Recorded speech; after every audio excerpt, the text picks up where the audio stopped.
Assalamualaikum teman Aslam, jumpa lagi bersama saya Adim dan masih tetap membahas seputar gangguan asam lambung GERD anxiety psikotis. Oke teman-teman, di season kali ini saya akan membahas makanan ataupun lauk ya yang harus difokuskan untuk membantu proses pemulihan ataupun penyembuhan gangguan asam lambung GERD anxiety psikotis.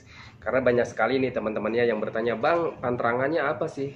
Apa aja panterangannya? Terus apa yang harus kita makan ya, apa yang harus dikonsumsi gitu." Nah, jadi untuk panterangan, kalau misalkan bicara panterangan itu sebenarnya banyak sekali teman-teman ya. Apa yang harus kita makan, apa yang harus kita hindari gitu teman-teman ya. Kalau misalkan bicara panterangan itu banyak sekali. Nah, jadi di season kali ini bukan panterangannya yang saya akan bahas teman-teman ya, tetapi makanan ataupun lauk apa yang harus kita fokuskan dikonsumsi gitu teman-teman ya. Nah, jadi yang pertama teman-teman ya, itu untuk nasi ya. Yang pertama untuk nasi, kalau misalkan sensasi medisnya masih banyak teman-teman ya, di bagian perutnya, di bagian dadanya. Nah, kalau misalkan sensasi itu mungkin masih banyak, diusahakan untuk nasi itu yang agak lembek dulu teman-teman ya. Untuk nasi itu agak lembek dulu ya, setelan nasi Padang lah ya. Kalian tahulah setelan nasi Padang itu kayak gimana.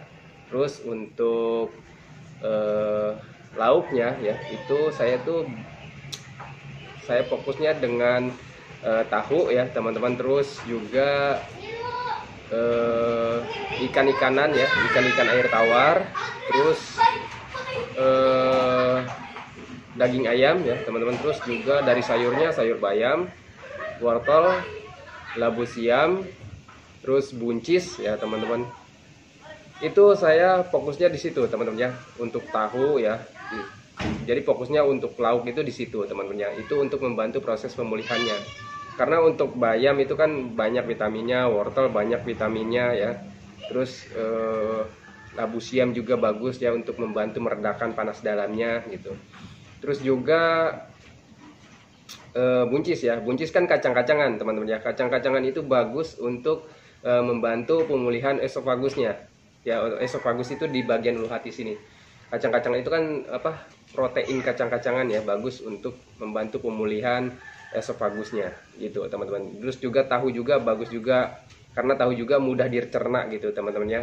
Dan juga itu dari protein nabati ya, kacang-kacangan gitu. Dan itu juga bagus untuk membantu pemulihan esofagusnya gitu teman-teman ya. Cuma membantu ya, membantu. Dan untuk yang lain-lainnya teman-temannya, kalau misalkan kalian mau coba makanan, misalkan sayuran yang lain, "Bang, saya mau coba," silahkan saja teman-temannya. Untuk yang lainnya yang tidak saya sebutkan tadi, kalian riset saja sendiri teman-temannya. Kalian riset saja, coba saja sendiri dengan porsi ya yang sedikit teman-teman ya. Jangan mentang-mentang kalian coba gitu ya, tapi porsinya langsung banyak gitu ya. Untuk coba itu porsinya yang sedikit gitu teman-teman ya. Yang namanya juga coba-coba, icip-icip ya. Kalau misalkan cocok di kalian lanjutkan, kalau misalkan tidak cocok hindari gitu teman-teman ya. Hindari dulu. Dan kalau misalkan yang cocok gimana nih Bang? Yang cocok itu yang biasanya hari ini kita konsumsi nyaman ya, nggak ada reaksi yang berlebihan gitu teman-teman ya, nggak menimbulkan reaksi yang berlebihan. Nah, hari ini kita konsumsi, terus besoknya nggak ada sensasi, ataupun di saat itu juga nggak ada sensasi. Nah, itu berarti cocok ya. Tapi kalau misalkan medis kalian ini sudah merasa membaik nih teman-temannya, kalau misalkan medis kalian sudah merasa membaik nih, di bagian perutnya sudah tidak perih lagi ya, tidak ada panas lagi di bagian perutnya, itu biasanya kalau misalkan makan pantrangan, hari ini cocok, hari ini kita makan ya, terus besoknya itu ada sensasi, nah itu berarti belum cocok ya teman-teman ya. Terus kalau misalkan hari ini kita makan dan sensasinya hadir, itu berarti dari pola pikirnya ya, sensasi dari pola pikirnya, dari anxiety-nya gitu teman-teman ya. Karena orang yang sudah membaik medisnya terus makan pantrangan, hari itu juga langsung ada sensasi, itu berarti dari permainan pikiran gitu teman-teman ya. Karena untuk pencernaan itu butuh 4 sampai 8 jam kalau nggak salah ya teman-teman ya, perlu digaris bawahi kalau nggak salah teman-teman ya. Biasanya sepengalaman saya teman-teman ya, makanan yang belum beradaptasi dengan kita ataupun belum cocok gitu teman-teman ya, walaupun sensasi medisnya sudah nggak ada ya, misalkan hari ini kita makan, nah besoknya baru ada sensasi gitu teman-teman ya. Tetapi kalau misalkan hari ini kita juga hari ini makan, misalkan baru ditelan langsung ada sensasi, itu bukan dari makanannya ya, itu berarti dari pikirannya, dari permainan pikirannya, dari anxiety-nya gitu teman-teman. Kalau misalkan medisnya sudah membaik, tapi kalau misalkan medisnya masih katakanlah di bawah 80% teman-teman ya, kalian makan pantrangan biasanya langsung ada reaksi, itu kalau medisnya belum membaik gitu teman-teman. Tapi kalau medisnya sudah membaik di ambang 85%-an gitu teman-teman ya, terus kalian makan pantrangan dan itu tidak ada langsung ada sensasi, berarti bukan dari pencernaannya tapi dari anxiety-nya gitu teman-teman. Biasanya kalau misalkan medisnya sudah agak membaik terus makanan pantrangan, berarti apa ya, besok gitu teman-teman ya, besoknya baru ada sensasi, biasanya seperti itu karena pencernaannya belum terbiasa gitu teman-teman. Nah, jadi untuk makanan yang harus difokuskan dari lauknya, dari nasinya itu tadi teman-teman ya, diusahakan nasinya agak lembek dulu. Terus untuk mengolah lauknya seperti ikan-ikanan ya, daging-daging ayam, terus sayurannya itu bumbunya untuk saya sendiri teman-teman ya. Istri saya itu biasanya masaknya hanya dengan dikasih penyedap rasa ya teman-teman, penyedap rasa, mau masako kayak mau roiko kayak ya, terserah ya. Terus dikasih bawang ya, itu aja teman-teman ya, nggak dikasih bumbu-bumbu yang lain teman-teman ya. Dan untuk misalkan daging ayam ataupun ikan-ikanan itu diolahnya seperti biasa teman-teman ya, cuman tidak dikasih yang namanya cuka ataupun asam ya, tidak dikasih seperti itu saja, cuma dikasih jahe ya, kunyit, terus garam palingnya, garam sama bawang gitu teman-teman ya. Nggak dikasih yang namanya bumbu-bumbu yang nyengat gitu teman-teman ya. Itu pengolahannya dihindari dengan minyak dulu ya.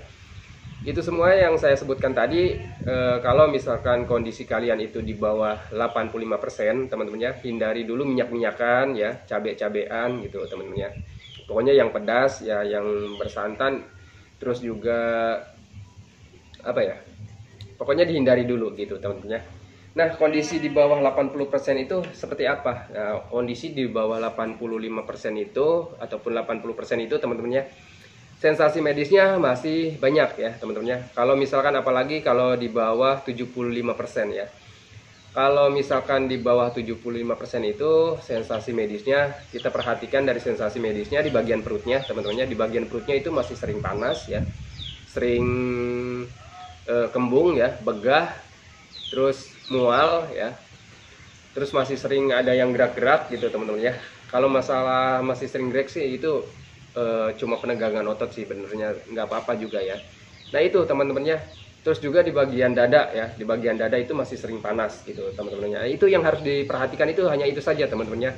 Saya ulangi teman-teman ya, yang harus diperhatikan sensasi medisnya yaitu dari perutnya masih sering panas, mual, melilit gitu teman-teman ya, terus kembung, begah, mual ya, sering sendawa gitu teman-teman ya. Terus di bagian dadanya masih sering panas gitu, panas ya, bukan sakit teman-teman ya. Kalau misalkan sakit di bagian sini itu cuma penegangan otot. Kalau panas di bagian ulu hati nih ya, ulu hati tuh masih sering mengganjal tuh, itu baiknya kalian menjaga makannya dulu gitu teman-teman ya. Di bagian ulu hati dan di bagian dada sini masih panas gitu. Itu di bawah kondisi kalian itu berarti medisnya itu masih di bawah 85% gitu teman-teman ya. Itu harus menjaga makannya dulu gitu. Untuk pantrangan-pantrangan itu harus dihindari dulu. Nah, pantrangan apa saja? Nah, kalau untuk pantrangan saya tidak bisa menyebutkan banyak ya teman-teman. Untuk pantrangan itu sebenarnya banyak, saya tidak bisa menyebutkan satu persatunya. Tetapi yang saya hindari itu untuk sayur itu kol, toge ya, umbi-umbian ya, umbi-umbian seperti singkong, terus umbi ya, terus kentang itu saya hindari dulu ya. Untuk yang selain itu teman-teman, kalian mau coba silahkan saja teman-teman, kalian mau riset sendiri silahkan saja. Dan itu yang saya hindari, cuma itu saja gitu teman-teman ya.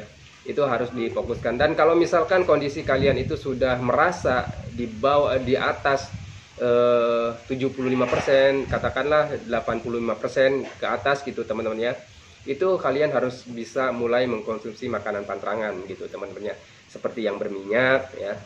Terus juga yang apa ya, Untuk pedas sebaiknya hindari dulu ya. Kalau misalkan untuk pedas itu misalkan kondisi baru 85% itu dihindari dulu. Untuk pedas itu harus di 95% ya. Kalian harus wajib ya. Harus wajib nyoba-nyoba gitu teman-teman ya.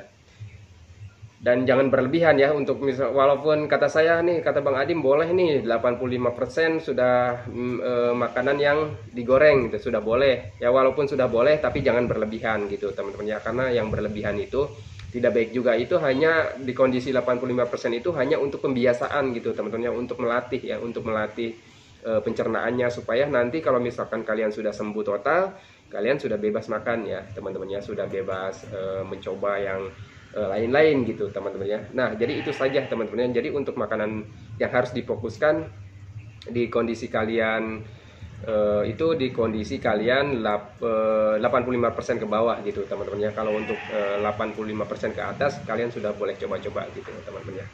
Jadi itu ya, untuk misalkan ya kalian ini ya rasain sendiri. Kalau misalkan yang lain-lainnya sudah nggak ada gitu teman-teman ya, sensasi medisnya sudah tidak ada ya. Kalau cuma hanya merasakan kalian sering tidak nyaman gitu teman-teman ya, perasaannya tidak nyaman, ya itu berarti kalian itu cuma terkena masih gangguan perasaannya gitu teman-teman. Itu di psikisnya, bukan di medisnya. Jadi untuk medisnya itu cuma di bagian tadi teman-teman ya, yang sering yang sudah saya katakan tadi, dan itu sebenarnya cuma menjaga pola makan gitu teman-teman ya. Dan untuk psikisnya itu mengalihkan pemikirannya, seperti sering hiburan gitu teman-teman ya, sering melakukan aktivitas, menyibukkan diri gitu teman-teman ya, mau jalan-jalan kemana kek ya, melakukan aktivitas apa kek gitu teman-teman ya. Nah jadi itu teman-teman ya, jadi untuk makanan yang harus dihindari dan makanan yang harus difokuskan di kondisi 75% ke bawah atau 85% ke bawah gitu teman-teman ya. Oke ya, seperti itu saja teman-teman pembahasannya. Saya akhiri teman-temannya videonya. Assalamualaikum warahmatullahi wabarakatuh.